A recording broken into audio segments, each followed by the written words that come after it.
Du Trizac. L'original. Radio. Du Trizac. Votre plaisir coupable. Cube Radio. Bonjour tout le monde, c'est mardi 7 novembre 2023. J'espère que vous allez bien. On va parler de toutes sortes d'affaires. La FAE, qui représente 65 000 enseignants et enseignantes, sera avec nous à midi parce qu'on va annoncer de nouvelles journées de grève. On trouve que le gouvernement Legault se traîne les pieds. On va leur parler tantôt. Et aussi, on aura Nicolas Gagnon qui représente, en tout cas, les contribuables qui en ont assez des dépenses. On va revenir sur quelques exemples qui se multiplient. Puis ça a l'air que ça ne dérange pas. On ne demande pas la démission de entre autres, là, de ce comité, cet office, comment ça s'appelle? Office de consultation publique de Montréal. On en apprend encore. C'est pire à chaque jour. Le bureau d'enquête de Québécois de QMI trouve des exemples d'abus, de fouiller dans le pot de biscuits, d'utiliser la carte de crédit parce qu'il y a quelqu'un d'autre qui paye. C'est absolument scandaleux. Et la mairesse continue d'avoir confiance en tout ce beau monde-là. Isabelle Beaulieu, on l'a appelée, hein, Sybelle? La présidente de l'Office, on l'a-tu appelée? On l'a appelée, elle répond pas, elle est occupée, hein? Elle se fait faire des mèches, elle se fait arranger les ongles. Elle prévoit un dîner, il est 11h07, faut dire. Elle prévoit un dîner bien important. 2 dîners avec, c'est ça, qu'on va lui payer. Et Guy Grenier, aujourd'hui, dans le journal, on apprend qu'il est quelque part au Brésil. Ils apprennent rien, là. Ils savent qu'il y a un reportage à leur sujet, puis lui, il est parti pareil sur notre bras. Je sais pas si ça se passe. J'ai l'impression qu'il y a une espèce de guerre. Il y en a toujours eu une, je comprends pas, là, mais genre administrative, Montréal-Québec. On a avec nous Stéphane Dion, qui est directeur régional de l'Institut de développement urbain du Québec. Monsieur Dion, bonjour. Bonjour, M. Trizac, vous allez bien? Oui, merci d'être avec nous. Je lisais le Journal de Québec ce matin, puis je lisais le Journal de Montréal, puis je me disais, coudonc, est-ce qu'il y a une espèce de jalousie? On en a à Montréal, tu sais, on met 7 milliards pour le REM, puis vous autres à Québec, c'est compliqué d'avoir le tramway, c'est compliqué de relier les deux rives. Qu'est-ce qui se passe à Québec, là? Et quand est-ce que ça va enclencher? Je pense que les gens sont prêts à ce que les 2 ordres de gouvernement principaux s'entendent. Là.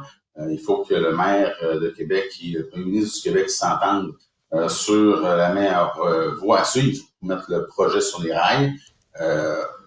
À l'IDU, parce que je suis ici pour parler au nom de l'IDU, nous sommes derrière le projet de tramway. On souhaite que ça se réalise. Puis on demande, dans le fond, aux élus en place de s'asseoir et de s'entendre pour trouver la meilleure façon de le mettre sur les rails rapidement dans les meilleurs délais, dans les meilleurs coûts possibles, évidemment, selon le mode de réalisation qui sera le meilleur pour tous. Qu'est-ce que ça représente, M. Dion, là, ce tramway? Je parlais à Éric Duhem qui disait, oui, mais on pourrait mettre des autobus électriques. Le réseau d'autobus fonctionne bien. Pourquoi on a besoin d'en mettre pour 8 milliards et demi au bas mot?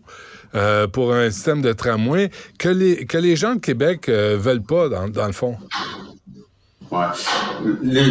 À l'IDU, nous, ce qu'on voit, c'est que ça prend un réseau structurant de transport en commun, là, ce qui s'appelle le RSTC, qui a été au début un SRB, qui est devenu un tramway, pour créer une colonne vertébrale plus intéressante, pour redéployer les autobus ailleurs en périphérie, puis faire du rabattement de clientèle vers les quartiers centraux. C'est pas de la nouveauté. Là. Vous avez parlé du REM, effectivement, à Montréal, qui a été construit par CDPQ Infra et qui n'a pas eu une acceptabilité sociale d'emblée très rapidement, mais comme la CDPQ Infra avait les coups de frange, elle était évidemment malgré un rapport du BAP qui n'était pas nécessairement parfait.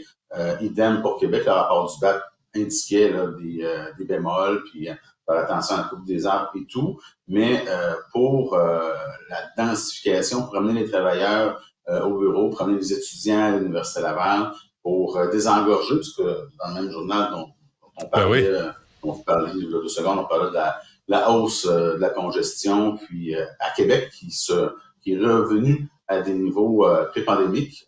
J'avoue avoir été surpris. Cela dit, comme j'amène mes enfants à l'école le matin dans le Québec, je m'en rends bien compte qu'on est à des niveaux similaires pour vrai.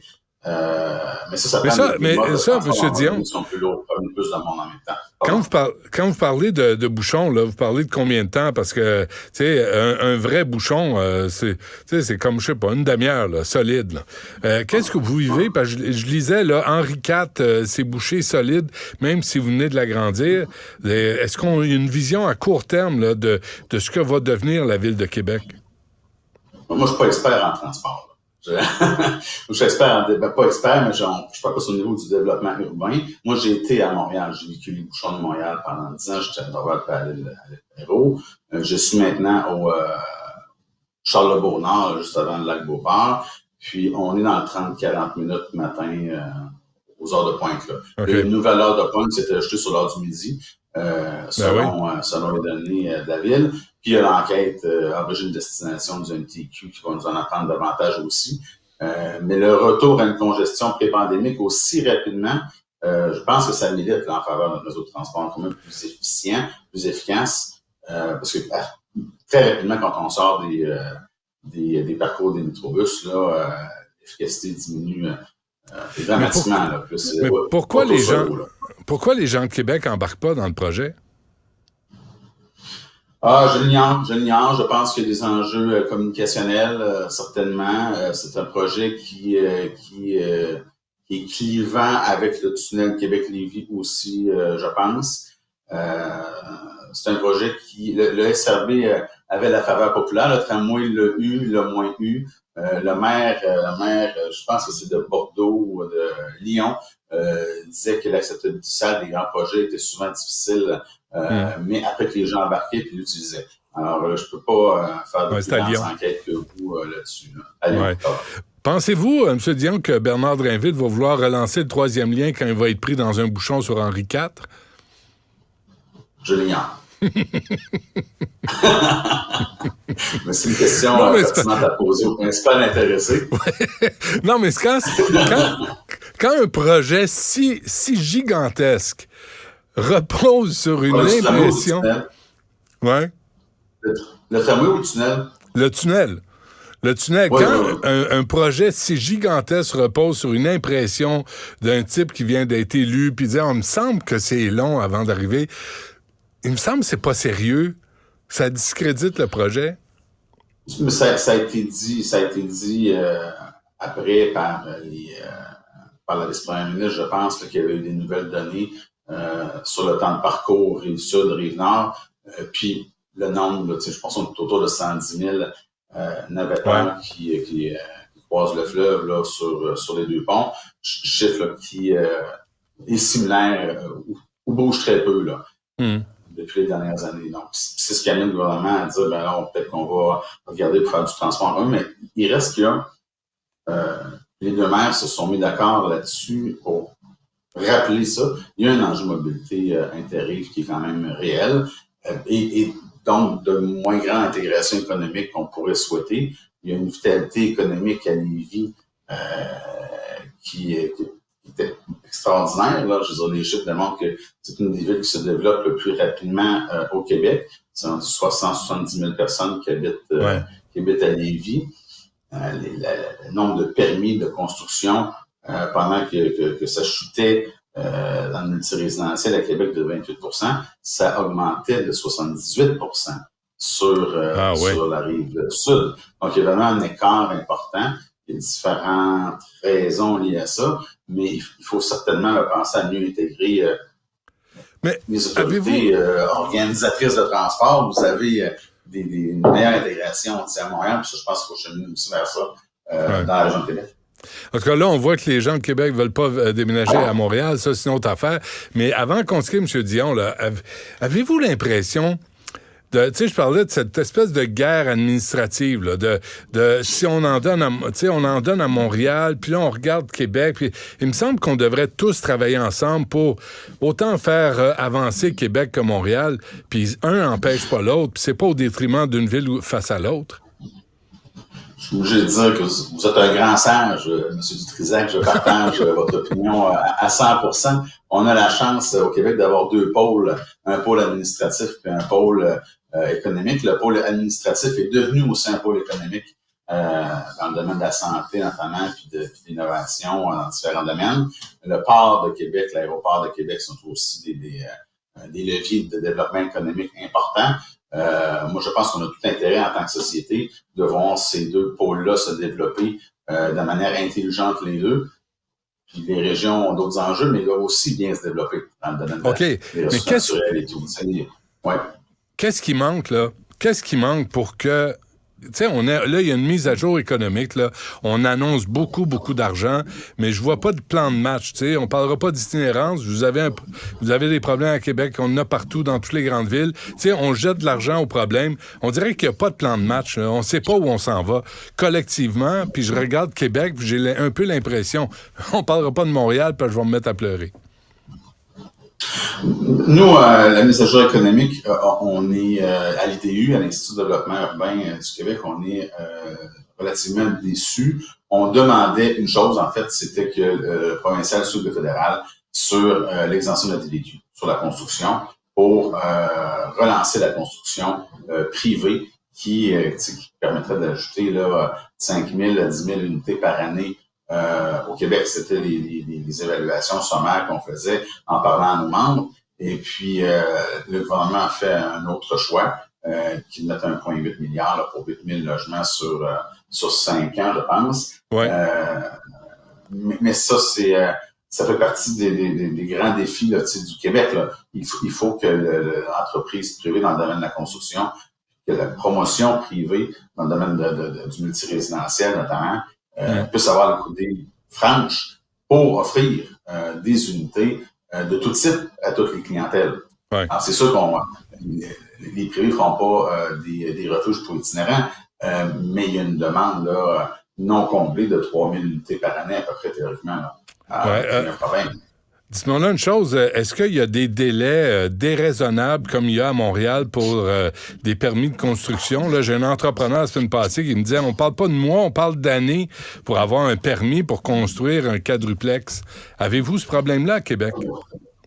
Oui, on a des problèmes similaires. On travaille avec la Ville. La Ville a annoncé un plan d'accélération de sa vision de l'habitation qui... on le souhaite, là, va permettre d'accélérer l'obtention de permis. Pour obtenir un permis de construire, si le projet est dérogatoire, il faut calculer entre 40 et 50 étapes administratives. Sacramouille. Connu, là, j'ai sorti ma compte, je ne sais pas si on peut voir, là, ça, c'est le processus. Ça. Hey, est-ce que ça se peut que la bureaucratie soit en train d'étouffer le Québec? Vaste question. Je ne saurais répondre au nom de l'IDU, mais la question se pose aussi. Ouais. Juste à vous voir rouler des yeux, j'ai eu ma réponse. Je pense Ah, OK.